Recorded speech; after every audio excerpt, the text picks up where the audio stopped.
بسم اللہ الرحمن الرحیم الحمد للہ والصلاة علی اہلها اما بعد فقال اللہ تبارک وتعالی فی کتابہ المجید وفرقانہ الحمید وهو اصدق القائلون وقولہ الحق بسم اللہ الرحمن الرحیم وما كان المؤمنون لينفروا كافة فلولا نفر من كل فرقة منهم طائفة ليتفقهوا في الدين وَلِيُنذِرُوا قَوْمَهُمْ إِذَا رَجَعُوا إِلَيْهِمْ لَعَلَّهُمْ يَحْذَرُونَ بر محمد وآل محمد صلوات۔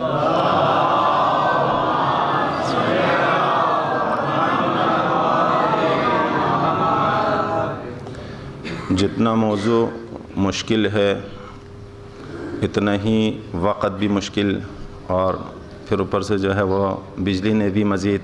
مشکل جو ہے وہ کر دیا ہے۔ کوشش کروں گا کہ کم سے کم وقت میں زیادہ سے زیادہ مطالب جو ہے وہ بیان کر سکوں اور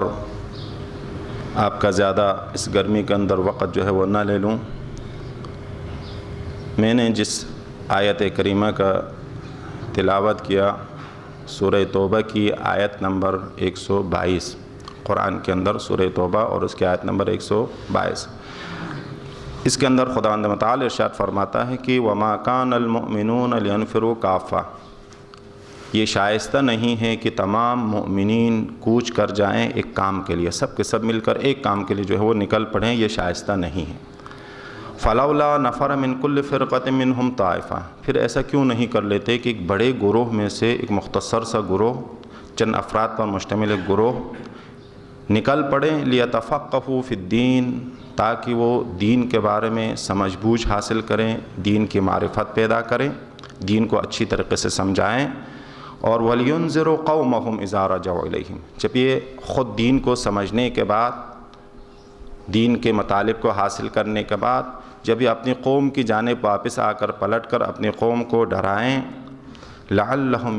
يَحْذَرُونَ، تاکہ وہ قوم ڈر جائے اور قوم کی جو ہے وہ انذار ہو، جو کہ ائمہ کا اور انبیاء کی تبلیغ کا ایک جو ہے وہ مشن ہے۔ اس سے پہلے کہ میں اس آیت کے متعلق مزید کچھ باتیں عرض کروں، وہ یہ ہے کہ جب ہم احکام کی بات کرتے ہیں تو تصور یہ ہوتا ہے کہ احکام سے مراد جو ہے شاید نماز کے متعلق یا تقلید کے متعلق یا روزے سے متعلق کچھ مخصوص احکام کا نام جو ہے وہ، کچھ مخصوص مسائل کا نام جو ہے وہ احکام ہے، حالانکہ ایسا نہیں ہے۔ احکام سے مراد جو ہے وہ جو ہمارے دین کے اندر پیش آنے والے تمام چیزیں، چونکہ ہم یہ عقیدہ رکھتے ہیں کہ دین اسلام دین کامل ہے، دین جامع ہے۔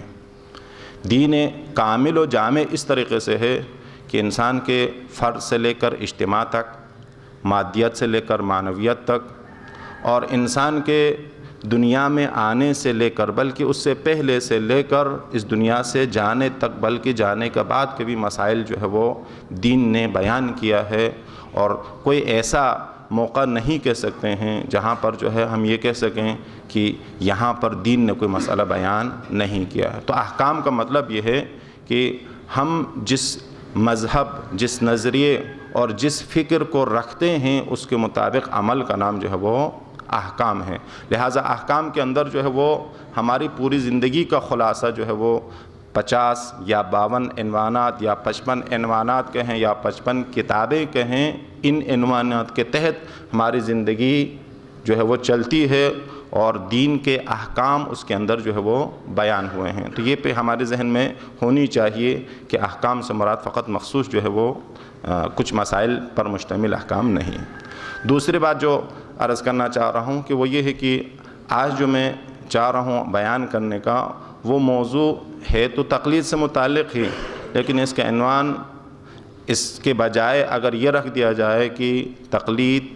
تاریخ کے آئینے میں، تو یہ زیادہ مناسب ہوگا، اور کوشش یہ کروں گا کہ عام طریقے سے ہٹ کر تھوڑا سا مختلف انداز سے جو ہے وہ بیان ہو، چونکہ مسائل کے لحاظ سے بہت ساری جگہوں پر مسائل تو بیان ہوتے ہی رہتے ہیں تقلید اور ان چیزوں کے متعلق، تو کوشش یہ کروں گا کہ اس سے تھوڑا سا ہٹ کر مختلف تھوڑا سا انداز سے جو ہے وہ بیان ہو، تاکہ جو ہے آپ بھی فائدہ اٹھا سکیں اور ہم بھی جو ہے فائدہ اٹھائیں۔ خداوند عالم سے اس دعا کے ساتھ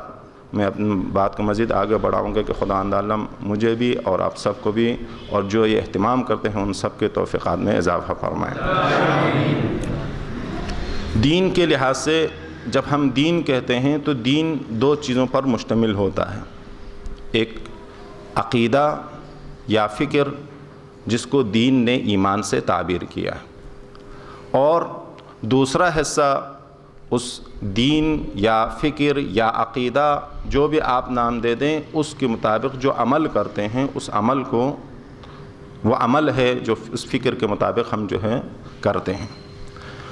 تو جب ہم یہ عقیدہ رکھتے ہیں کہ اللہ تعالی ہمارا رب ہے، مالک ہے، پروردگار حقیقی ہے اور ہم اس کے بندے ہیں، تو جب یہ رابطہ ہمارے اور رب کے درمیان یہ رابطہ ہے تو پھر اس رابطے کا تقاضا، اس کا لازمہ یہ بنتا ہے کہ ہم کوئی ایسا عمل انجام نہ دے دیں جو اپنی خواہش یا اپنی فکر اور اپنی جانب سے کسی چیز کو بنا کر اس کے مطابق عمل کرنے کا کوئی ہمیں حق نہیں ہے، اس لیے کہ ہم بندے ہیں۔ بندے کا حقیقی بندگی کا تصور اور حقیقی بندگی کا حق یہ ہے کہ وہ اپنے مولا، اپنے آقا کو دیکھے اور اس کی مرضی کے مطابق جو ہے وہ چلے۔ اسی لیے روایات کے اندر جو ہے وہ یہ بات آیا ہے کہ امام کاظم علیہ السلام ارشاد فرماتے ہیں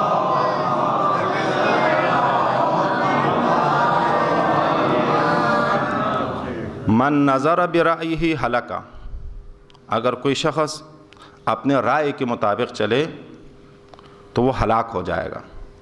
اسی طریقے سے ومن ترک اہل بیتہ ضل، اگر کسی نے اہل بیت کو چھوڑ دیا، ترک کر دیا تو وہ گمراہ ہو جائے گا۔ ومن ترک کتاب اللہ وقول نبیہ کفر، اگر کسی نے کتاب خدا کو چھوڑ دیا، سنت رسول اور قول رسول کو چھوڑ دیا تو وہ کافر ہو جائے گا۔ بس جب ہم عمل کرتے ہیں تو ہماری عمل ایسی ہونی چاہیے جس کے اندر ہمیں یقین ہو کہ اس کے اندر پروردگار کی مرضی شامل ہے، اس کے اندر مالک حقیقی ہمارے اس عمل سے جو ہے وہ راضی ہے، خوش ہے، اور اس کے لیے یقین اور علم حاصل کرنا جو ہے وہ ضروری ہے۔ اسی لیے ایک اور روایت کے اندر امام فرماتے ہیں کہ لا يقبل اللہ عملا الا بمعرفت،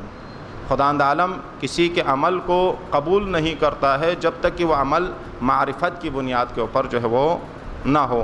اسی لیے امام جعفر صادق علیہ السلام ارشاد فرماتے ہیں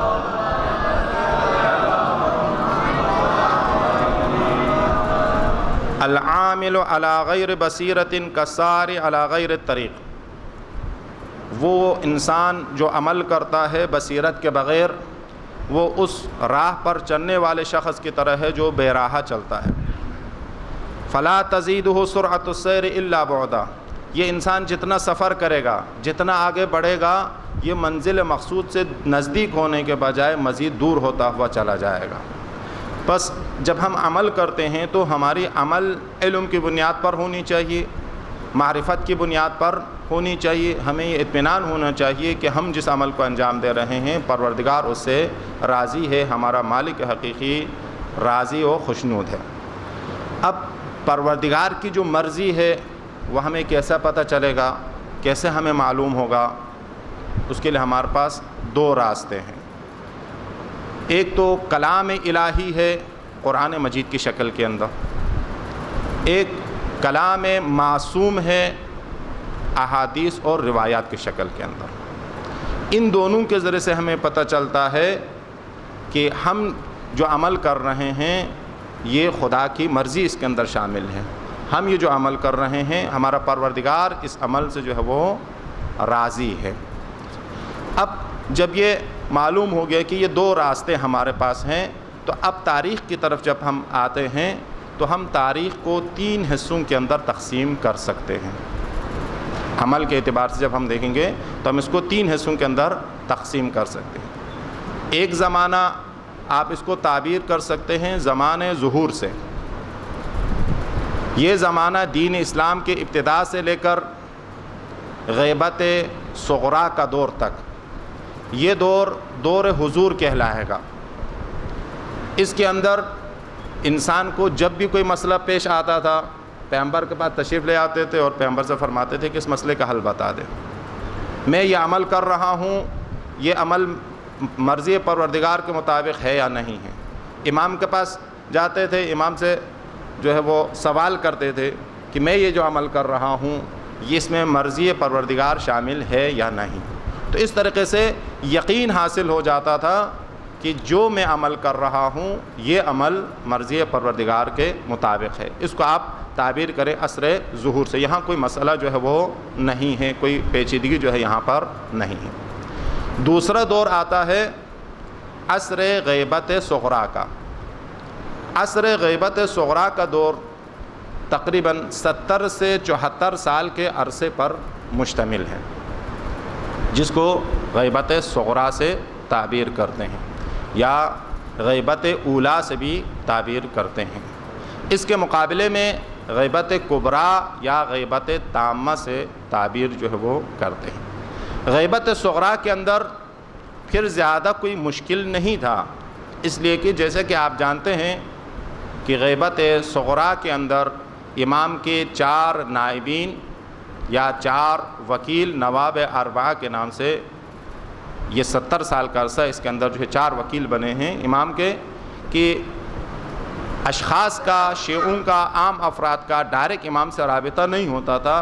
ان کا رابطہ ان وکیلوں سے ہوتا تھا، ان وکیل کا رابطہ جو ہے وہ امام سے ہوتا تھا، امام وقت سے ہوتا تھا۔ تو اس اعتبار سے اب یہاں پر بھی کوئی زیادہ مشکل مرحلہ جو ہے وہ پیش نہیں آتا ہے، اس لیے کہ جب بھی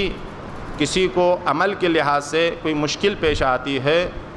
تو وہ وکیل کے پاس جاتے ہیں، وہ وکیل اس کو منتقل کر دیتا ہے امام تک، اور امام بیان فرما دیتے ہیں کہ یہ عمل مرضی پروردگار کے مطابق ہے یا نہیں، اس عمل کو کرنا چاہیے یا نہیں کرنا چاہیے۔ لیکن جب امام کے غیبت صغریٰ کا دور بھی ختم ہو جاتا ہے، جب غیبت صغریٰ کا دور ختم ہو جاتا ہے تو اب یہاں پر جو ہے مسائل جو ہے وہ نئے طریقے کا آ جاتا ہے، اس لیے کہ یہ غیبت کبریٰ کا دور پہلے والے 2 دور سے یا پہلے والے 2 جو حصے تھے اس سے ایک دفعہ جو ہے وہ مختلف ہے، ایک علیحدہ وقت جو ہے وہ آیا ہے۔ تو تقریباً 329 یا 328 ہجری کے اندر امام کے آخری وکیل کا انتقال ہوا ہے، محمد ابن سمری، یہ امام کے آخری وکیل رہے ہیں، اور ان کے انتقال تقریباً 328 یا 329 اس کے درمیان جو ہے وہ ہوئے ہیں۔ اور اس کے بعد جو ہے غیبت صغریٰ کا دور ختم ہوا ہے، یعنی غیبت صغریٰ کے اندر امام جو ہے وہ ایک شخص کو وکیل بنا دیتے، اپنے نائب بنا دیتے، اس کے بعد پھر وہ شخص اس کے انتقال کے وقت جو ہے وہ دوسرے شخص کو امام کی جانب سے وکیل بنا دیتے ہیں، یہاں تک کہ یہ نیابت جو ہے محمد ابن سمری تک آتا ہے۔ اور اب جب ان کا انتقال کا وقت نزدیک ہوتا ہے تو امام کی جانب سے، امام زمانہ عجل اللہ تعالی فرج الشریف کی جانب سے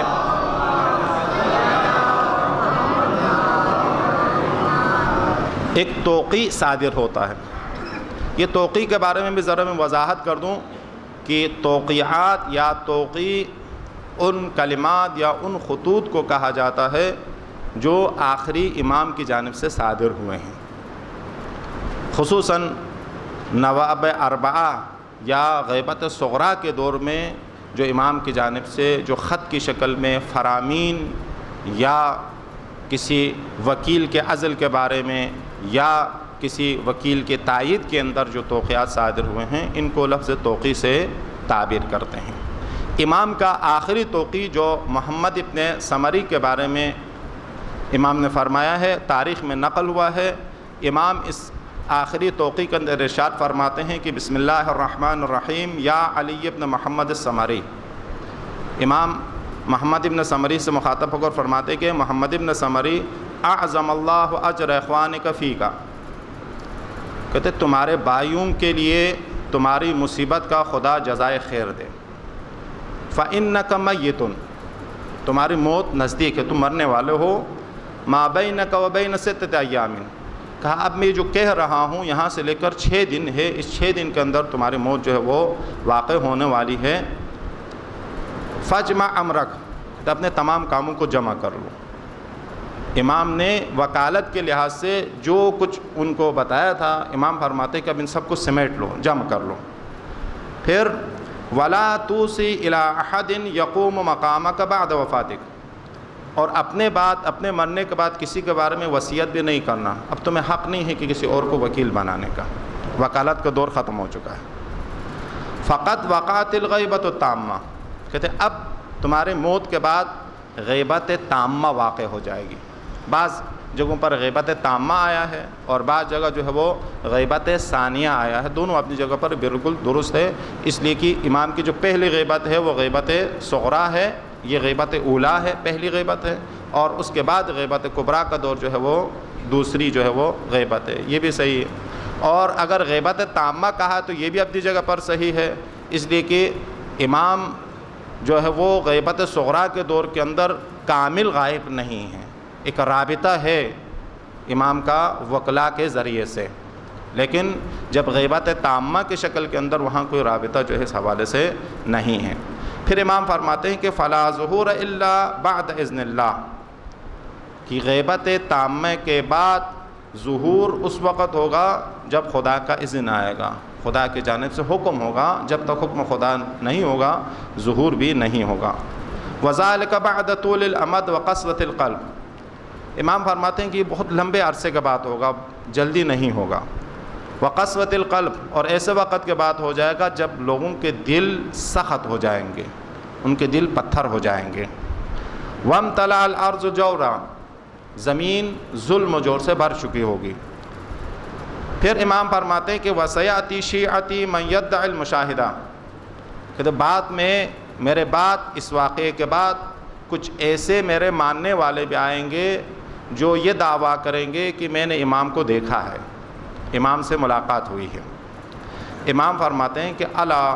آگاہ رہو، متوجہ رہو، ہوشیار رہو۔ فمن ادعى المشاہدہ، جو شخص بھی مشاہدے کا دعویٰ کرتا ہے، امام سے ملاقات کا دعویٰ کرتا ہے، قبل خروج سفیانی و صیحہ، سفیانی کے خروج سے پہلے اور صیحہ آسمانی، یعنی آسمان سے جو آواز آئے گی اس آواز سے پہلے جو بھی یہ دعویٰ کرتا ہے کہ میں نے امام سے ملاقات کی ہے یا امام کو دیکھا ہے، تو فَهُوَ كَاذِبٌ مُفْتِرٌ، امام فرماتے ہیں کہ یہ شخص جھوٹا ہے اور اس نے جھوٹی نسبت دی ہے، اس لیے کہ اس درمیان کے اندر جو ہے وہ امام کے ہو سکتا ہے ملاقات کا، لیکن یہ دعویٰ اس طریقے سے نہیں کر سکتے میں نے امام کو جو ہے مشاہدہ کیا ہے، مجھے امام سے جو ہے ملاقات ہوئی ہے، امام نے یہ حکم دے دیا ہے، امام نے جو ہے فلان کام کرنے کے بارے میں جو ہے یہ کہا ہے۔ یہ غیبت کبریٰ کے دور کے اندر ایسا کوئی چیز نہیں ہے۔ امام نے پہلے ہی ہمیں متوجہ کرایا ہے کہ آنے والا زمانہ کیسا ہوگا اور کیا کیا چیزیں ان کے اندر جو ہے وہ ہوگی۔ ابھی کثرت سے ایک چیز سامنے آ رہی، دیکھیے کہ امام کے اس جملے کی طرف توجہ کرنے کی ضرورت ہے۔ کچھ لوگ ایسا دعویٰ کرتے ہیں کہ میں نے امام کو دیکھا ہے، امام سے ملاقات ہو گئی ہے اور امام نے ایسا کرنے کے لیے کہا ہے، کوئی دعویٰ کرتے ہیں کہ امام نے جو ہے مجھے نائب بنایا ہے، کوئی کہتے ہیں کہ جو ہے کہ وہ امام نے جو ہے مجھے خواب میں آ کر کہا کہ فلان کام کرو، لوگوں سے کہا کہ یہ کام کرو۔ امام فرماتے ہیں کہ ایسا ہماری جانب سے کچھ نہیں ہے۔ کہ امام فرماتے ہیں دیکھیے کہ جو بھی اس قسم کا دعویٰ کریں، ظہور سے پہلے جو بھی دعویٰ کرے گا، امام فرماتے ہیں فَهُوَ كَاذِبٌ مُفْتَرٌ، یعنی وہ جھوٹا بھی ہے اور وہ تہمت لگانے والا بھی ہے، یعنی وہ اپنی جانب سے کہہ رہا ہے، کسی کو حق جو ہے وہ نہیں ہے۔ پھر لا حول ولا قوة الا باللہ العلی العظیم، یہ امام کی آخری توقیع ہے جہاں سے غیبت صغریٰ کا دور ختم ہو جاتا ہے اور غیبت کبریٰ کا دور شروع ہو جاتا ہے۔ اب جب غیبت کبریٰ کا دور آتا ہے تو اب کیا کیا جائے؟ اب نہ خود امام موجود ہے اور نہ امام کا نائب موجود ہے جس کے ذریعے سے ہم یہ پتہ کر سکیں کہ ہم جو عمل انجام دے رہے ہیں یہ مرضی پروردگار اس کے اندر شامل ہے، ائمہ کی رضا اس کے اندر جو ہے وہ شامل ہے۔ اب یہاں پر راستہ یہ آ جاتا ہے کہ اب کلام ائمہ کے بارے میں تحقیق کریں، ائمہ کے اقوال کے بارے میں تحقیق کر کے مرضی رب کو معلوم کریں۔ یہ راستہ جو ہے وہ رہ جاتا ہے۔ لیکن ظاہر بات ہے کہ یہ راستہ ہر ایک کی بس کی بات جو ہے وہ نہیں ہے، ہر ایک سے یہ کام ہو نہیں سکتا ہے کہ مرضی کلام ائمہ کو جو ہے وہ پڑھ لیں اور پھر مرضی رب کو معلوم کر کے اس کے مطابق اپنی زندگی کو گزاریں۔ اب یہاں سے ایک سلسلہ شروع ہوتا ہے کہ جس کے اندر آیت کے اندر بھی جس کی جانب اشارہ ہوا ہے اور روایات کے اندر بھی اس کی جانب جو ہے وہ صریحاً موجود ہے، وہ یہ ہے کہ کچھ لوگ نکلیں اور وہ کلام ائمہ کے بارے میں تحقیق کریں، کلام ائمہ کے بارے میں تحقیق کر کے وہ یہ معلوم کریں کہ اس وقت اس عمل کے اندر امام کی رضا شامل ہے یا نہیں، پروردگار کی رضا شامل ہے یا نہیں۔ اور جو لوگ اس کے بارے میں تحقیق کر نہیں سکتے ہیں، وقت نہیں ہے ان کے پاس، یا جو ہے زبان کا مسئلہ ہے یا علمی مسائل ہے، کیونکہ کلام ائمہ کو سمجھنا کوئی معمولی چیز نہیں ہے۔ کلام ائمہ انسان کے ذہن سے ماورا اور ذہن سے بلندتر کلام ہے، اس لیے ہر ایک کے اندر یہ صلاحیت نہیں ہے کہ وہ کلام ائمہ کو سمجھے۔ پھر اگر کلام ائمہ کو سمجھنے کی کوشش بھی کرے گا تو اس کے لیے بھی تو وقت لگے گا، کوئی وحی کے ذریعے سے نہیں ہوگا یہ کام، ایک عام عادی طریقے کے مطابق یہ کام کرنا پڑے گا، اس کے لیے وقت درکار ہوگا۔ اب اس وقت کے اندر کیا کریں؟ 10 سال 20 سال 30 سال اگر اس کو وقت تحقیق کے اندر لگتا ہے تو اس وقت کے اندر کیا کریں؟ اس کا اب واحد راستہ یہ رہ جاتا ہے کہ جنہوں نے کلام ائمہ پر تحقیق کی ہے ان کے اوپر ہم بھروسہ کریں، ان کے اوپر جو ہے ہم اعتماد کریں اور اپنی زندگی کو ان کے مطابق چلانے کی کوشش کریں جنہوں نے کلام ائمہ کے بارے میں تحقیق کی ہے۔ اب یہاں سے جو ہے وہ جنہوں نے کلام ائمہ کے بارے میں تحقیق کی ہے اس کو آپ مجتہد کہیں، اس کو آپ فقیہ کہیں، اس کو آپ مرجع تقلید کہیں، اس کو آپ آیت اللہ کہیں، سارے یہ چیزیں جو ہے وہ ایک ہی ہیں، اور ان کے مطابق جو چلتے ہیں ان کو آپ مقلد کہیں گے، تو آ جائے گا بحث تقلید۔ تو یہ کوئی مشکل، کوئی عجیب غریب چیز جو ہے وہ نہیں ہے کہ بعض لوگ سوچتے ہیں کہ شاید تقلید کوئی عجیب غریب چیز ہے یا کوئی آج ایجاد ہوا ہے۔ نہیں، نہ آج ایجاد ہوا ہے اور نہ کوئی عجیب غریب چیز ہے، بلکہ جو بھی دین سے آشنا ہے، دین کے بارے میں آشنائی رکھتا ہے، دین کو جانتا ہے، اس کے لیے نہ کوئی نئی چیز ہے اور نہ کوئی عجیب و غریب چیز ہے، بلکہ یہ دین کا ایک حصہ ہے۔ بالآخر جب دین کے اندر ہے تو عمل کرنا ہے، جب عمل کرنا ہے تو پروردگار کی مرضی کو معلوم کرنا ہے۔ ہم اپنی رائے کے مطابق چل نہیں سکتے ہیں۔ اب اس کا ایک واحد راستہ جو ہے وہ یہی رہ جاتا ہے کہ جنہوں نے تحقیق کی ہے اور اپنی زندگی وقف کی ہے ان کے مطابق، ان کے کہنے کے مطابق چلے، اسی کو کہا جاتا ہے تقلید۔ اب آیا یہ تقلید کا جو سلسلہ ہے، یا بعض اوقات اس کو فتویٰ اور لفظ مفتی اس سے بھی تعبیر کرتے ہیں،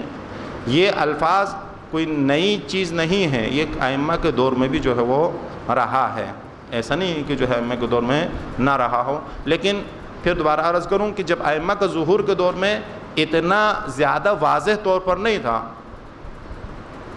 جس طریقے سے آج ہے، اس لیے کہ اس وقت زیادہ جو ہے وہ ضرورت ہی نہیں تھی۔ تو اس حوالے سے 2 قسم کی روایتیں نقل ہوئی ہیں، کچھ افراد خاص کے بارے میں، کچھ کلی کے شکل کے اندر۔ مثلا افراد خاص کے اندر اگر آپ دیکھنا چاہیں تاریخ کے اندر، تو مولائے کائنات کے دور کے اندر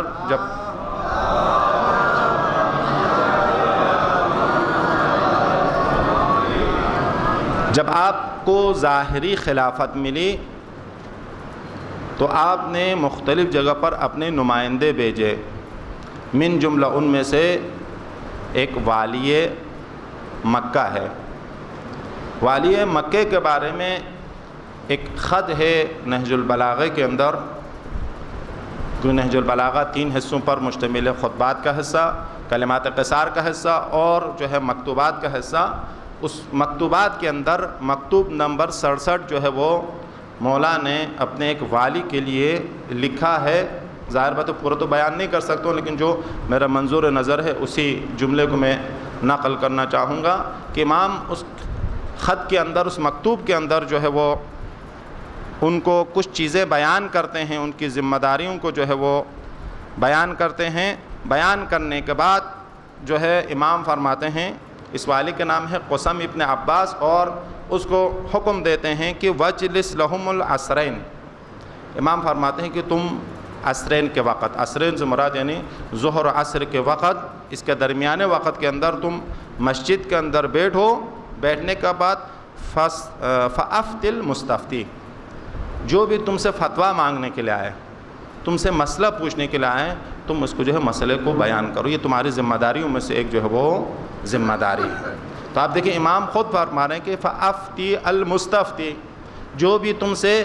فتویٰ مانگنے کے لیے آئے، دین کو سمجھنے کے لیے آ جائے، تمہاری ذمہ داریوں میں سے ایک ذمہ داری ہے، والی ہونے کے اعتبار سے، میرے نمائندے ہونے کے لحاظ سے ایک ذمہ داری یہ ہے کہ تم جو ہے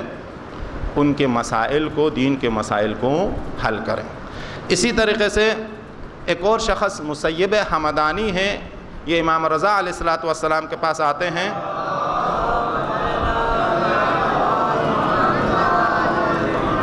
اور آ کر امام سے پوچھتے ہیں کہ شقتی بعیدۃ، کہ میرا رہنے کا جگہ بہت دور ہے، ولست اصل الیک فی کل وقت، تو میں ہر وقت آپ کے پاس آ کر آپ سے مسائل پوچھ نہیں سکتا ہوں، دین کے معلومات لے نہیں سکتا ہوں۔ ممن آخذ معالم دینی، کہتے میں دین کو کس سے لے لوں، کہاں سے لے لوں دین کو؟ امام فرماتے ہیں کہ قال زکریا ابن آدم القمی،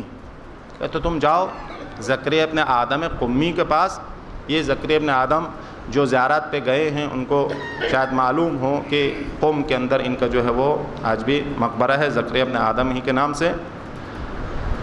امام فرماتے ہیں کہ المؤمنون علی الدین والدنیا، کہ یہ زکریا ابن آدم تمہارے دین اور دنیا دونوں کا امانت دار ہے، ان سے جا کر جو ہے وہ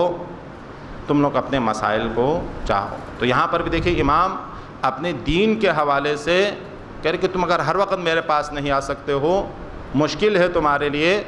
تو ہم نے ایسے افراد کو تیار کیے ہوئے ہیں جو دین کو جانتے ہیں، ہمارے نظریات کو جانتے ہیں، تم لوگ اس کے پاس جاؤ اور اس سے اپنے دین کو جو ہے وہ لے لو۔ اسی طرح سے اور بہت سارے موارد تاریخ کے اندر نقل ہوئے ہیں جہاں پر ائمہ جو ہے وہ اپنے افراد خاص کی جانب لوگوں کو حکم دیتے تھے کہ ڈائریکٹ آنے کے بجائے تم لوگ ان سے جو ہے وہ اپنے دینی مسائل جو ہے وہ حل کر لو، اور یہ لوگ جو ہیں ہماری جانب سے امانت دار ہے۔ یعنی امام ضمانت دے رہے ہیں کہ یہ المأمونون، یعنی لوگ امانت دار ہیں، دین کے بارے میں امین ہی، کبھی امانت کے اندر خیانت نہیں کریں گے۔ یہ امام کی جانب سے یہ الفاظ ان اشخاص کے لیے جو ہے وہ نقل ہیں۔ اس کے مقابلے میں کچھ دوسرے فرامین یا روایات موجود ہے جس کے اندر ایک قاعدے کلی کی شکل کے اندر جو ہے وہ رجوع کا حکم دیا گیا ہے۔ ان میں سے جو مشہور روایت یا واضح روایت جو نقل ہوا ہے، جو مشہور معروف ہے، امام صادق علیہ السلام ارشاد فرماتے ہیں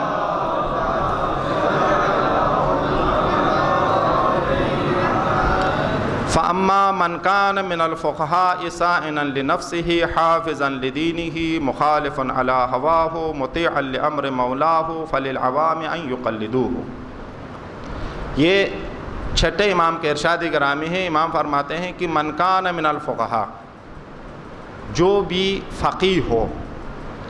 دین کا سمجھنے والا ہو، دین کو اس نے اچھی طریقے سے سمجھا ہو۔ در حقیقت یہاں پر امام دو چیزوں کو بیان کرنا ہے، ایک تو جو ہے وہ مجتہد یا مرجع جو بھی کہیں اس کی شرائط کو بھی بیان کر رہے ہیں، اور دوسرا تقلید کا حکم بھی دے رہے ہیں۔ امام فرما رہے ہیں کہ فَأَمَّا مَنْ كَانَ مِنَ الْفُقَهَاء، یعنی جو دین کا سمجھ بوجھ رکھنے والا ہو، ایک صَائِنًا لِنَفْسِهِ، اپنے نفس پر کنٹرول رکھنے والا ہو، اور حافظا لدینہ، محافظ دین ہو، دین کی حفاظت کرنے والا ہو، مخالفا علی ہوا ہو، اپنے خواہشات پر غالب ہو، مطیعا لامر مولا ہو، امر مولا امر الہی کی اطاعت کرنے والا ہو، اپنے امام کی اطاعت کرنے والا ہو، فللعوام ان یقلدوہ، عوام کو چاہیے کہ ان کی تقلید کرے، ان کا کہنا جو ہے وہ مانے۔ تو دیکھیں کہ چھٹے امام کے دور کے اندر لفظ تقلید استعمال ہوا ہے ائمہ ہی کے زبانی سے، کہ فللعوام ان یقلدوہ، عام لوگوں کو جو دین کو سمجھتے نہیں ہیں، خود نہیں سمجھے ہیں، دین پر عمل کرنا چاہتے ہیں، اب ان کی ذمہ داری یہ ہے کہ وہ ان لوگوں سے دین کو لے لیں جنہوں نے دین کو صحیح طریقے سے سمجھا ہے۔ تو اگر آپ اس قسم کی روایتیں دیکھیں، نہ صرف روایت موجود ہے بلکہ ایک اور مشہور روایت کے اندر میں خالی اس کا چند جملے نقل کروں گا کہ چھٹے امام کے پاس ایک شخص آیا اور ایک شخص آ کر کہا کہ اگر ہم اپنے مالی معاملات کے اندر، کوئی لین دین کے اندر اگر کوئی مسئلہ ہو تو کہاں رجوع کرے، کیا جو ہے وہ ظالم حکومت کے پاس رجوع کریں، ظالم حکومت کے قاضی کے پاس جائے؟ امام نے سختی سے منع فرمایا، کہا کہ تمہیں حق نہیں ہے وہاں پر جانے کا، اگر ظالم حکومت کے قاضی کے پاس جا کر تمہیں حق بھی مل گیا تو تمہارے لیے حرام ہے، جائز نہیں ہے۔ پھر انہوں نے کہا کہ جو ہے وہ کہ پھر کس کے پاس جائیں، ہم کہاں جائیں؟ امام نے فرمایا کہ دیکھو ان لوگوں کے پاس جاؤ جو ہماری روایتوں کو نقل کرتے ہیں، ہمارے نظریات کو سمجھتے ہیں، ان کے پاس جاؤ اور ان سے فیصلہ کرو۔ پھر امام جو فرماتے ہیں، اصل جو جملہ ہے فَإِنِّي قَدْ جَعَلْتُ عَلَيْكُمْ حَاكِمًا، ان لوگوں کو جو ہماری روایتوں کو بیان کرتے ہیں، ہمارے نظریات کو سمجھتے ہیں، اس کو ہم لوگوں نے تم لوگوں پر حاکم بنایا ہے۔ حکم بینکم نہیں ہے کہ تمہارے درمیان حاکم بنایا، حکم علیکم، تم لوگوں پر جو ہے وہ حاکم بنایا ہے۔ فَإِذَا حَكَمَ بِحُكْمِنَا، جب یہ ہمارے حکم کے مطابق کوئی فیصلہ کرے۔ اسی لیے دیکھیں کہ کوئی بھی مجتہد، کوئی بھی مرجع، کوئی بھی آیت اللہ کبھی بھی اپنی جیب سے کوئی بات بیان نہیں کرتا، اس کو حق نہیں ہے اپنی جیب سے بیان کرنے کا۔ وہ جو بھی کہے گا کلام ائمہ کی روشنی کے اندر، کلام ائمہ کو سمجھ کر اس کے مطابق جو ہے کہے گا۔ تو امام فرماتے ہیں کہ فَإِذَا حَكَمَ بِحُكْمِنَا، جب یہ شخص فیصلہ کرے ہمارے حکم کے مطابق، ہمارے فیصلے کے مطابق، ہمارے نظریات کے مطابق، فَلَمْ يَقْبَلْهُ مِنْهُ، اگر کسی نے ان کی بات کو نہیں مانا، ان کے فیصلے کو نہیں مانا، فَإِنَّمَا اسْتَخَفَّ بِحُكْمِ اللَّهِ، گویا اس نے حکم الہی کو خفیف جانا ہے، حکم الہی کو ٹھکرایا ہے۔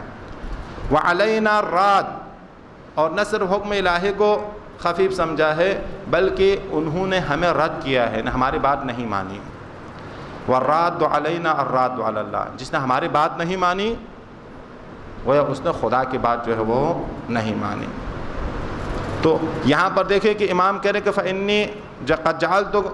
عَلَيْكُمْ حَاكِمًا، کہ تم لوگوں پر حاکم بنایا ہے، یعنی ان کی بات ہماری بات ہے،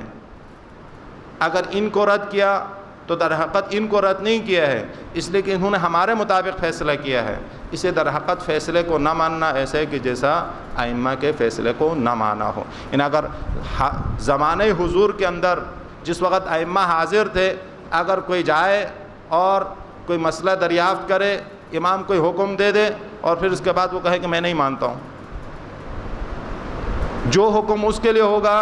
وہی حکم اس کے لیے بھی ہوگا، جو ائمہ کے اقوال کو نقل کرتے ہیں، زمانے کے تقاضے کے مطابق جو ہے وہ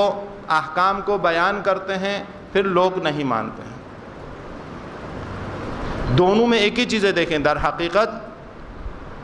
جو حاضر تھا اس نے بھی حکم امام کو نہیں مانا ہے، اور جو غیبت کے اندر روایات کے ذریعے سے جنہوں نے حکم امام کو اخذ کیا ہے اس کو نہیں ماننا، گویا ایسے کہ خود امام کو جو ہے وہ نہ ماننا۔ تو آپ نے ملاحظہ کیا کہ ائمہ کی جانب سے یہ الفاظ پہلے ہی نقل ہوئے ہیں، کوئی نئی چیز، کوئی نئی بات جو ہے وہ نہیں ہے، فقط توجہ کی ضرورت ہے، فقط دین کو سمجھنے کی ضرورت ہے۔ اور اس دور کے اندر ہماری سب سے بڑی ذمہ داری بھی یہی ہے، اس لیے کہ آج جس مشکل دور سے ہم گزر رہے ہیں یہ سارے مشکلات کس وجہ سے ہے؟ یہ سارے مشکلات ہمارے انہی نظریات اور انہی باتوں کی وجہ سے ہے، اسی مذہب کی جو ہے وہ وجہ سے ہم یہ سارے مشکلات جو ہے برداشت کر رہے ہیں۔ کہیں ایسا نہ ہو کہ ہم سارے مشکلات تو برداشت کریں لیکن ہمیں اپنے اصل کے بارے میں پتہ ہی نہ ہو۔ تو بس اس وقت سب سے بڑی ذمہ داری ہم لوگوں پر یہ عائد ہوتی ہے کہ ہم دین کو سمجھنے کی کوشش کریں، دین کے سمجھنے کے ایک بنیادی طریقے کے دین کے احکام کو سمجھ لیں۔ تو یہاں سے ایک اور بات بھی جو ہے وہ واضح ہو جاتی ہے کہ اس وقت اس مشکل حالات کے اندر جس دور سے ہم گزر رہے ہیں، اس قسم کے مسائل یا اس قسم کے باتوں کی کیا ضرورت ہے۔